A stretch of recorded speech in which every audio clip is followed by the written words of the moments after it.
Waking up in Bagan is like waking up with a natural alarm clock.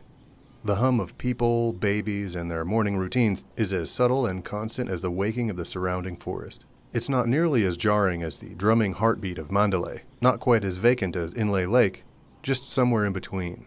And somewhere on the outskirts of town is where I would be spending my day. From basically anywhere in town, you can still spend a couple of hours checking out the Shwezigan Paya and Sapada Paya, two collections of temples located near the Irrawaddy River and within a stone's throw from just about any hostel you're likely to have booked. The ruins of the Shwezigan Pagoda sit nearest to the Irrawaddy River and the Sapada Paya alongside a market and a small gathering of restaurants.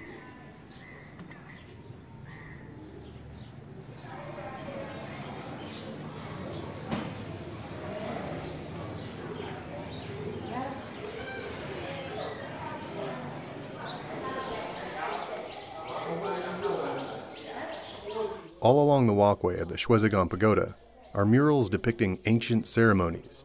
It gives a very human and ancient feel to an otherwise concrete environment.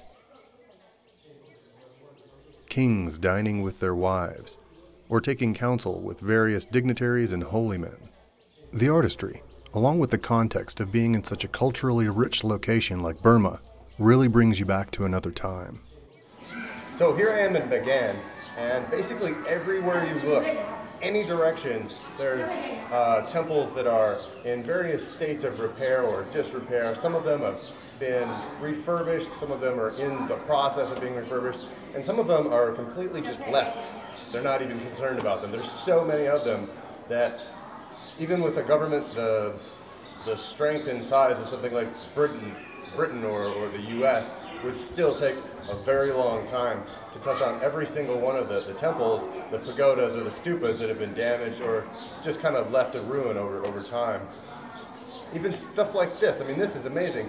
There are two epically sized sintes on the way to the main pagoda here in Old Bagan, and I mean, it feels a little bit like the never-ending story when Atreyu is walking into the main entryway or something. Wonder if the laser beams are going to fry me as I walk through. Some of the temples themselves are just off to the side of some little restaurant somewhere. I mean, there's just so many of them in every direction. It's almost too much to take in at one sitting, you know?